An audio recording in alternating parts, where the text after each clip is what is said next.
Je vais d'abord commencer par remercier l'ensemble de l'organisation de ce colloque qui a la gentillesse d'accueillir le chercheur que je suis. Je représente ici le laboratoire du GRIPIC, du CELSA, et je pense que je vais tenir un discours et une analyse qui va être un peu très panoramique par rapport à l'ensemble des questions qui sont évoquées dans ce colloque.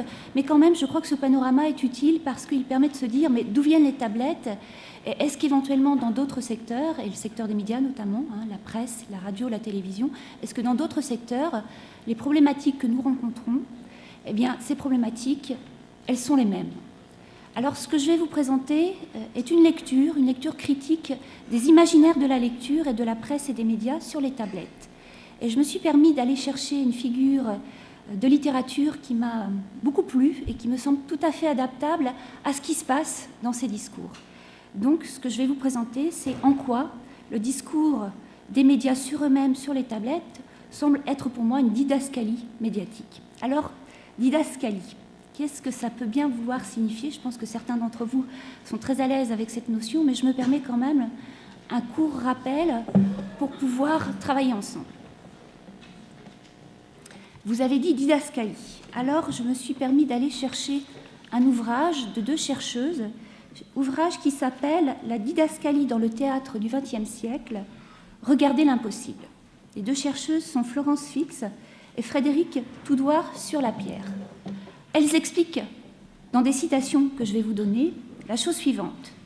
La didascalie se définit en termes de pouvoir et de contrainte, mais aussi de vouloir et de liberté. La didascalie est un espace communicationnel, le dialogique passe par le sémiotique, elle est l'un des vecteurs de l'échange entre l'auteur et le public. C'est une énonciation scénique, elle exprime ce que le dialogique ne dit pas. Alors voici une figure didascalique qui me semble être assez intéressante.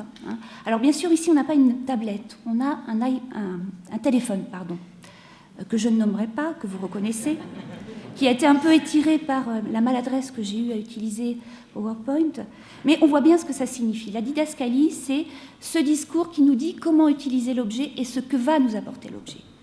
Et donc, dans les médias, eh bien, circulent un certain nombre de représentations de comment nous devrions, dans la société, utiliser ces dispositifs.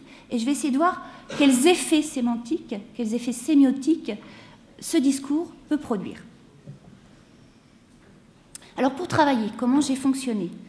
Très classiquement, comme un chercheur en sciences sociales, j'ai réuni un corpus, alors qui s'est augmenté au fil du temps, pas très structuré. J'ai pris un peu au prélèvement, au petit bonheur la chance, mais au bout d'un moment quand même, j'ai eu plus d'une 50aine de pages publicitaires ramenant toujours le même imaginaire, à propos de ce que peut être la lecture sur les tablettes. Ce qui est très étonnant, c'est que très peu de choix sont proposés. On a des visions limitées, des modèles économiques possibles pour les médias qui sont révélés par ces mises en scène. Le lire n'est pas exposé. C'est un processus de cheminement qui nous est systématiquement proposé. Il y a disparition des acteurs et des contenus de l'information. Voilà les trois éléments clés que je vais essayer maintenant d'expliquer davantage. Alors, peut-être il faut remonter un petit peu en arrière. Les médias, de toute façon, la télévision, la radio et la presse principalement, parlent toujours d'eux-mêmes. C'est ce qu'on appelle le contrat de lecture. Parler de soi pour un média, qu'est-ce que ça veut dire ? Eh bien, ça commence au moment de la une. On met en place ce qu'on appelle l'identité visuelle. Ici, je l'ai signifié par une flèche qui porte sur le logo, le M du magazine Le Monde, par exemple. C'est le choix de l'iconographie, c'est le traitement éditorial qui va être porté sur les titres, la rubrique, comme on le voit pour Match, que j'ai mis à côté de cette reprographie du journal Le Monde. Et surtout, parler de soi pour un journal, pour un média, c'est tenir une ligne éditoriale dans le choix des sujets, le ton employé, qui fournissent des visions du monde pour des utilisateurs, lecteurs, et dans le cas des tablettes, visionneurs, dont les figures sont construites. Le but, c'est d'atteindre la construction d'un contrat de lecture, notion posée par Élisée Auveron. Un horizon d'attente intellectuelle autour du média. Il s'agit de construire un monde commun pour pouvoir ensuite aller vers le sens. Alors ce qu'on va voir, c'est que ce monde commun, cette construction, est déplacée.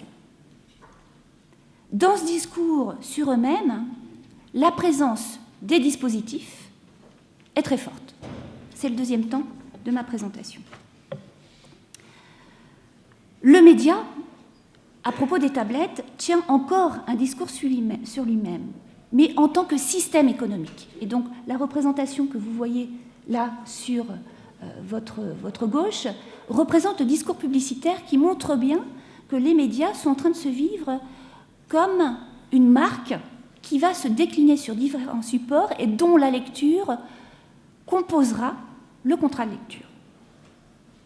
Alors, le média est composite entre événements, sites, conférences, applications qui articulent des formules, et ces formules sont à expliciter dans le discours publicitaire, dans des changements de maquette aussi, qui sont l'occasion d'explicitation pédagogique sur comment l'activité de lecture est envisagée à travers le discours du média sur lui-même. Un trait dominant ressort de l'analyse du corpus. Ce discours est unique, stéréotypé. Il place les utilisateurs en déterminateurs de leurs propres horizons d'attente. L'utilisateur est un consommateur, avant tout, et un technophile. L'horizon d'attente se déplace d'un niveau intellectuel, c'est-à-dire ce que je vais trouver dans le média, à un niveau technique. Comment je vais trouver mon média et ses contenus. La lecture est donc, dans ce cas, une action de manipulation. Le lecteur n'est jamais visible. Et il me semble que pour poursuivre l'exemple du Monde et de son magazine, eh bien, c'est très clair. Ici, on voit bien que la tablette appelle la marque Le Monde, et il s'agit avant tout de proposer au lecteur, eh bien, de feuilleter Le Monde. La lecture, donc, est une action de manipulation. La lecture est une action sur les dispositifs. Du coup, les dispositifs et les tablettes établissent un système médiatique que j'appellerais censitaire. Le lecteur est assujetti au choix établi en amont d'affiliation à un kiosque, à un système d'exploitation, à des traitements logiciels.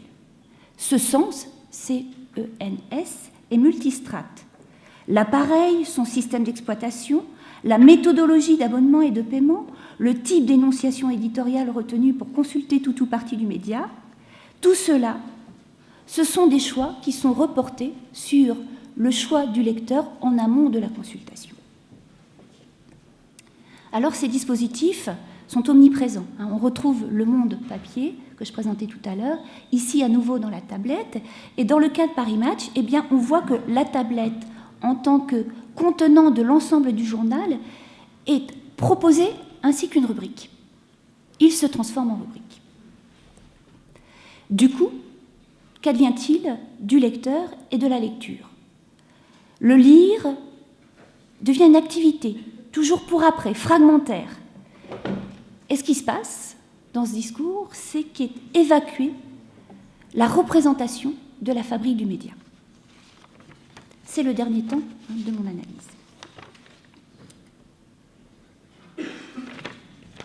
Pourquoi les journalistes, dans ces transformations, et les éditeurs ne sont pas nécessairement appelés à collaborer à ces applications et versions pour une nouvelle catégorie d'objets pour le lire? Ce sont des managers intermédiaires qui participent à l'élaboration des applications, qui sont montés en coopération avec des acteurs spécifiques qui ne sont pas des acteurs spécialisés des médias. Agences de production pour contenu mobile, SS2I. Le journalisme et les métiers de la presse et des médias sont contenus en sous-couche dans l'architecture de la base qui recueille les productions d'information, dans des outils de production qui sont des architectes, qui prévoient dans leur couche des formes et des déclinaisons pour les différentes plateformes. Aux journalistes de savoir éditorialiser en amont dans l'architecte les flux d'informations qu'il est amené à récolter. Si bien que les sites et les applications paraissent parfois clonés, puisque les répertoires de formes et de fonctionnalités sont calqués sur les mêmes imaginaires et représentations de ce que peut être et de ce que doit être un média sur une tablette, une liseuse.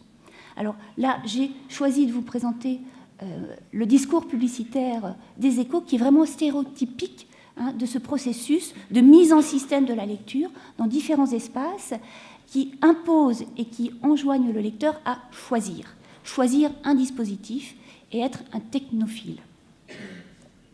Conclusion. Pourquoi ces phénomènes? Eh bien, deux choses. D'abord, les médias sont sous pression économique. Par ailleurs, d'autres acteurs venus d'autres univers, les réseaux sociaux, des éditeurs qui proposent des mises en forme qui ressemblent à des journaux, comme PAS par exemple, ou d'autres marques, réinventent les formules du quotidien dans des petites formes, dans des jeux de petites formes et de mise en forme qui viennent contrecarrer les habitudes de lecture des médias. Du coup, les modèles de discours ne sont pas très nombreux sur ce que peut être la lecture sur les liseuses. La lecture est toujours repoussée pour après. Elle s'inscrit dans des parcours entre différents espaces et objets qui constituent des cercles d'usage. Cette tonalité dominante et cet imaginaire sont à replacer donc dans ce contexte fort de concurrence entre formes et médias qui sont venus de l'Internet, comme les marques de réseau social, et aussi comme l'émergence de la télévision numérique, du téléphone portable, dont les constructeurs de machines, les producteurs de contenu, sont désormais aussi des concurrents directs des médias.